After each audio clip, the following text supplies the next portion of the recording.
बिस्मिल्लाहिर्रहमानिर्रहीम। अस्सलाम वालेकुम।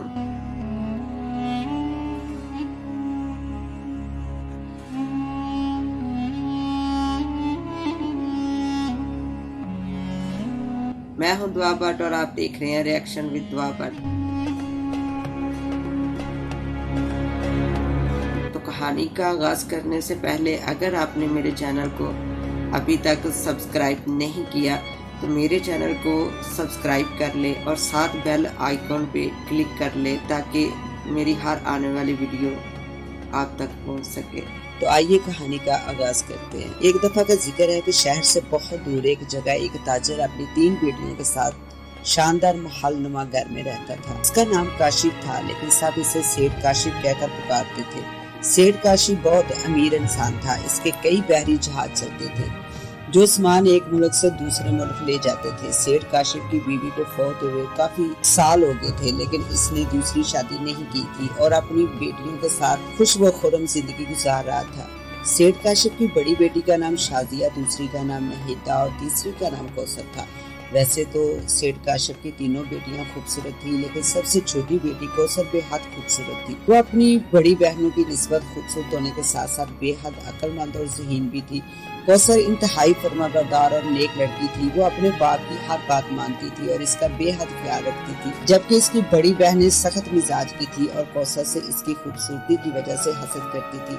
शाजिया और नहीदा इंतहाई फजूल खर्च लड़कियां थी। नित नई ज्वेलरी और महंगे कपड़े खरीदना इनकी पसंदीदा मशगला था। वो हर वक्त बन सवर कर रहती थी। कौसर हर रात सोते वक्त एक खूबसूरत शहजादे का ख्वाब देखा करती थी। वो हमेशा यही सोचती थी कि एक दिन इसकी किसी मुल्क के खूबसूरत शहजादे से शादी होगी और इसके साथ एक शानदार महल में रहेगी। कौसर हर सुबह फजर की नमाज अदा करने के बाद अपने घर के बाग में जाती और पौधों को पानी देती थी। बाग बेहद वसी व अर्ज था और वहाँ लहलाते दरख्त और पौधों के साथ हरी हरी घास भी थी। कौसर पौधों को पानी देकर खुश और मुतमिन हो जाती थी। वो जानती थी कि पौधे भी जानदार होते हैं और इन्हें पानी की जरूरत होती है। कौसर की जिंदगी इंतहाई खुशगवार गुजर रही थी। एक रोज कौसर पौधों को पानी देने में मसरूफ थी कि अचानक आसमान पर स्याह बादल छा गए। बारिश इतनी तेज थी कि हर तरफ देखते ही देखते नदियां सी बनती चली गई। बारिश और तेज हवा की वजह से समंदर में तूफान आ गया।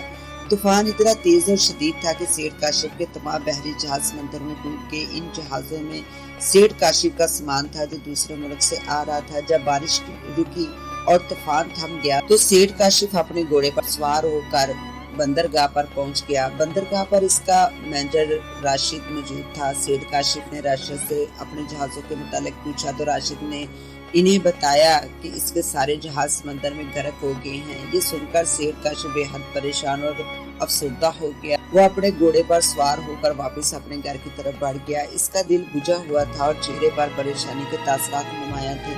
इसकी सारी दौलत जहाज के साथ ही समंदर में गर्क हो गई थी। वो खुद को बेबस और लाचार महसूस कर रहा था। जब वो अपने घर की हदूद में दाखिल हुआ तो इसकी तीनों बेटियां इसके इस्तकबाल के लिए मौजूद थी। वो भी बेहद परेशान दिखाई दे रही थी। सेठ काशिफ घोड़े से उतरकर इनकी तरफ बढ़ गया। अब क्या हमारे जहाज बच गए हैं? शाजिया ने पूछा तो सेठ काशिफ ने एक अफसरदा सी नजर इस पर डाली। नहीं बेटी, मेरे सारे जहाज समंदर में गर्क हो गए हैं, अब हम अमीर नहीं रहे, सेठ काशिफ ने दुखी लहजे में कहा और वो फिर अपने घर के ड्राइंग रूम की तरफ बढ़ गया। इसकी तीनों बेटियां भी इसके पीछे थी। सेठ काशिफ कुर्सी पर बैठकर सोचने लगा। इसके चेहरे पर परेशानी नुमायां नजर आ रही थी। कौसर की दोनों बहनों को ये परेशानी हो रही थी कि अब इनके फैशन कैसे पूरे होंगे, वो नई ज्वेलरी और नए कपड़े कैसे खरीदेंगे। लेकिन कौसर को अपने बाप की फिक्र थी। वो इसे परेशान नहीं देख सकती थी। इसने आगे बढ़कर अपने बाप का हाथ पकड़कर चूम लिया। अब आप फिक्र मत करें, अल्लाह ने चाहा तो सब कुछ ठीक हो जाएगा। अल्लाह हमें कोई ना कोई रास्ता दिखा देगा। आप मेरी वाह दौलत है और मैं आपके साथ खुश हूँ। कौसर ने सेठ काशिफ को तसल्ली देते हुए कहा। जब घर के नौकरों को ये मालूम हुआ कि अब सेठ काशिफ गरीब हो गया है तो वो घर छोड़कर चले गए। इनके जाने के बाद कौसर ने घर का सारा निजाम संभाल लिया। वो खाना बनाती और घर की सफाई सुथराई करती, जबकि इसकी बड़ी बहनें इसका साथ ना देती थी, बल्कि वो हर वक्त सेठ काशिफ से इसकी गुर्बत का रोना रोती रहती थी। कौसर हर रोज फजर की नमाज के बाद अपने कमरे की खिड़की के सामने बैठकर अल्लाह से दुआएं करती थी कि इसकी वालिद के चेहरे की मुस्कुराहट लौट आए और वो हंसी खुशी रहे। इसी उम्मीद थी कि अल्लाह इसकी दुआ जरूर सुनेगा। उस वक्त भी वो खिड़की के पास बैठी अल्लाह से यही दुआ कर रही थी। दुआ करने के बाद वो घर के काम काज में मसरूफ हो गई। एक रोज सेठ काशिफ का मैनेजर राशिद इससे मिलने आ गया। इसके चेहरे पर खुशी के तसरात थे। मैनेजर राशिद ने सेठ काशिफ को जब ये बताया कि इसका एक जहाज बंदरगाह पहुंच गया है तो सेठ काशिफ बेहद खुश हुआ। इसके जाने के बाद सेठ काशिफ ने अपनी तमाम बेटियों को बुलाया। मेरी बच्चियों, मेरे पास एक खुशखबरी है। मेरा एक जहाज बंदरगाह पर पहुंच गया है। अब हमारी गुर्बत के दिन खत्म हो जाएंगे। मैं अभी और इसी वक्त बंदरगाह पे जा रहा हूँ। तुम तीनों को कुछ चाहिए? सेठ काशिफ ने मुस्कुराते हुए लहजे में कहा। अबू मुझे कपड़े चाहिए, कपड़े चाहिए।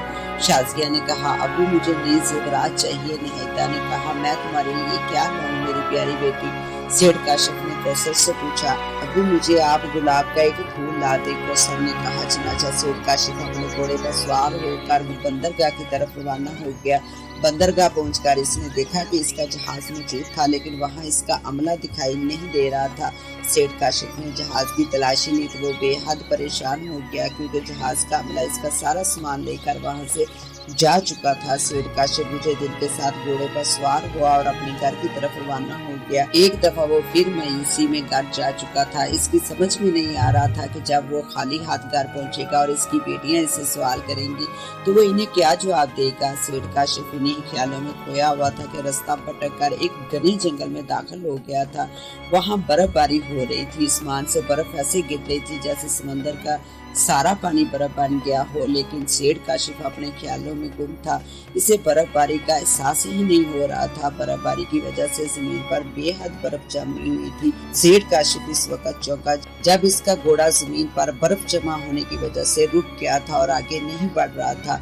सेठ काशिफ ने घोड़े से नीचे उतरकर घोड़े को खींचने की कोशिश की, लेकिन घोड़े ने आगे बढ़ने से इनकार कर दिया। सेठ काशिफ की समझ में नहीं आ रहा था कि वो अब क्या करे। चंद लम्हे सोच विचार के बाद इसने घोड़े को एक दरख्त के साए में बांध दिया और खुद मुड़कर आगे बढ़ता चला गया। बर्फबारी मुसलसल हो रही थी और हैरत की बात ये थी कि इस बर्फबारी में सेठ काशिफ को सर्दी का एहसास ही नहीं हो रहा था।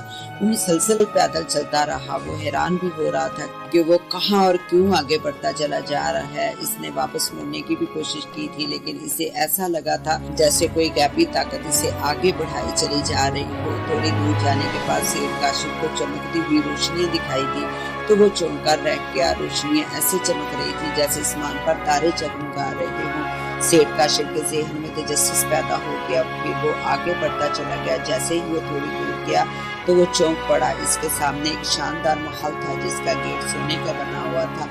इसके आकट में बड़े बड़े पहाड़ थे और महल के दाएं बाएं बागात थे। सेठ काशिफ हैरत बड़ी नजरों से महल की तरफ देख रहा था। इसके ज़हन में ये ख्याल आया कि इसे देखना चाहिए कि ये शानदार महल किसका है। जैसे ही वो महल के गेट पर पहुंचा तो सोने का गेट खुद ब खुद खुल गया। सेठ काशिफ महल की तरफ जाने वाले रास्ते पर चलने लगा। महल के बागात में माल्टे के दरख्त लगे हुए थे। सेठ काशिफ हैरान था कि माल्टे के दरख्तों पर बर्फ का एक टुकड़ा तक मौजूद न था। ये बात इसे अजीब लगी। वो यही समझा कि ये महल किसी बादशाह का है। चनाचा इसने महल के बादशाह से मिलने का फैसला किया और महल में दाखिल हो गया। महल बेहद वसी व अर्ज और खूबसूरत चीजों से सजा हुआ था।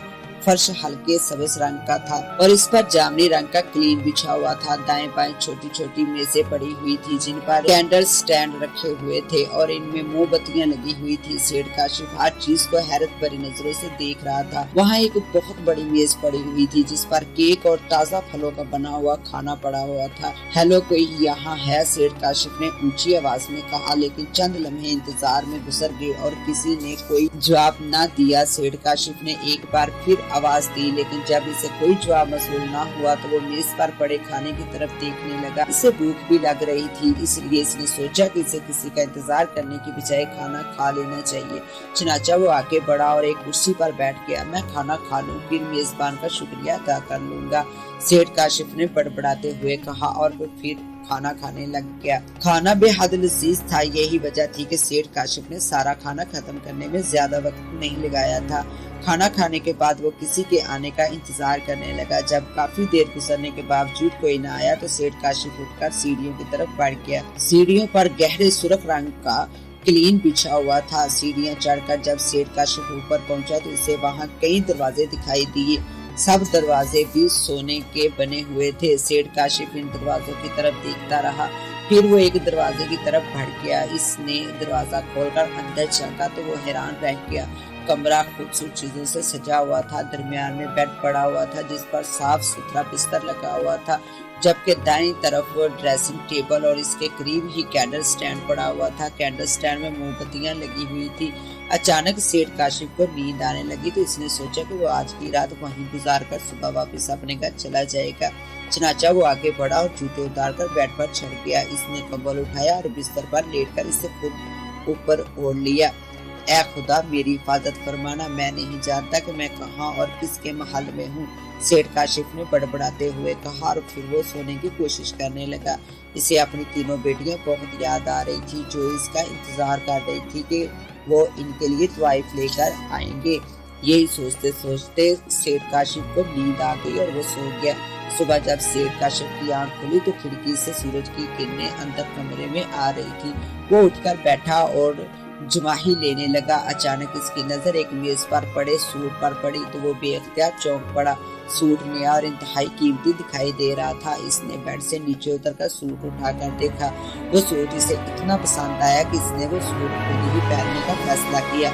चनाचा वो सूट पहनकर और तैयार होकर नीचे हॉल पर पहुंच गया। इसने देखा कि बड़ी सी मेज पर नाश्ता तैयार पड़ा था। नाश्ते में दूध, ताजा फलों का रस और डबल रोटी पड़ी थी। सेठ काशिफ ने पेट फाड़कर नाश्ता किया। क्या यहाँ कोई है? नाश्ता करने के बाद सेठ काशिफ ने ऊंची आवाज में कहा, लेकिन इससे कोई जवाब मौसूल ना हुआ। ठीक है, अगर आप मेरे सामने नहीं आना चाहते तो आपकी मर्जी। बहरहाल आपकी मेजबानी का बेहद शुक्रिया, आप बहुत सखी हैं। अगर आप सामने आ जाते तो मैं आपका शुक्रिया अदा करता। मैं अब जा रहा हूँ, सेठ काशिफ ने ऊंची आवाज में कहा और चंद लम्हे इंतजार करने लगा कि शायद इसे कोई जवाब दे दे। लेकिन जब इसे कोई जवाब मौसूल ना हुआ तो वो बैरूनी दरवाजे की तरफ बढ़ गया। जैसे ही सेठ काशिफ ने बाहर कदम रखा तो इसे बाग में गुलाब के फूल दिखाई दिए। जहाँ तक इसकी नजर जाती थी इसे गुलाब के फूल ही फूल दिखाई दिए। अचानक इसे ख्याल आ गया कि इसकी सबसे छोटी बेटी कौसर ने इससे गुलाब का फूल लाने की फरमाइश की थी।